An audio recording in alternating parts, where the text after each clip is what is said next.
প্রিয় শিক্ষার্থী, এখন আমি তোমাদের আয়নিক বন্ধন অর্থাৎ সোডিয়াম এবং ক্লোরিনের মধ্যে যে আয়নিক বন্ধন গঠিত হয়েছে তা কীভাবে দেখব।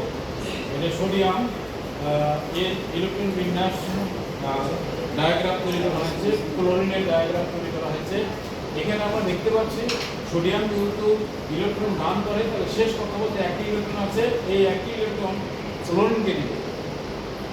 তাহলে ক্লোরিনের যে একটি দিয়ে দেয়, ক্লোরিনের শেষ দিকে আছে কয়টা? 7টা। এই একটা যদি চলে যায় হয়ে যাবে 8টা।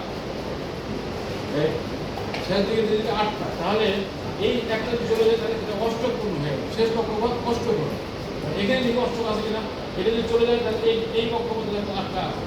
তাহলে উভয় ইলেকট্রন অষ্টকপূর্ণ, এর শেষ দিকে 8টা আছে, এর শেষ দিকে 8টা আছে। হ্যাঁ, এইটা এই ইলেকট্রন আদান প্রদান করে এই বন্ধন গঠিত হয়েছে। অনুরূপভাবে সোডিয়াম ক্লোরাইডের বন্ধন তৈরি তোমরা করতে পারবে, পটাশিয়াম ক্লোরাইডের করতে পারবে, তারপরে লিথিয়াম ক্লোরাইডের করতে পারবে।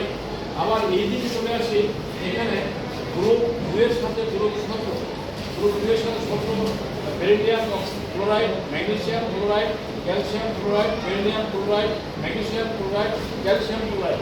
আমি এখানে যদি দেখে দিয়েছি যেহেতু ক্লোরিন দুটা আছে, যেহেতু দুই সাইডে দুটো ক্লোরিন আর বেরিলিয়াম দান করবে, তাই আমি মেনে লেগেছি। এর শেষ দুটি ইলেকট্রন আছে, এই দুটি ইলেকট্রন এখানে একটি চলে যাবে, এখানে একটি চলে যাবে, শেষ কক্ষপথে দুটো ইলেকট্রন থাকবে। এই ইলেকট্রনটা 2 এর নিয়মে হয়ে থাকে। হ্যাঁ, 2 ধরনের ইলেকট্রনের মানে অষ্টক নিয়মে হয়, আবার 2 এর নিয়মে হয়। তো কোনো মোবাইলের 2 এর নিয়মে হবে, ইলেকট্রন দান করে অথবা ইলেকট্রন গ্রহণ করার পর শেষ দিকে যদি দুটি ইলেকট্রন থাকে তাহলে 2 এর নিয়ম বলা হয়, আর শেষ দিকে 8টি থাকে, এটাকে বলা অষ্টক নিয়ম বলা হয়।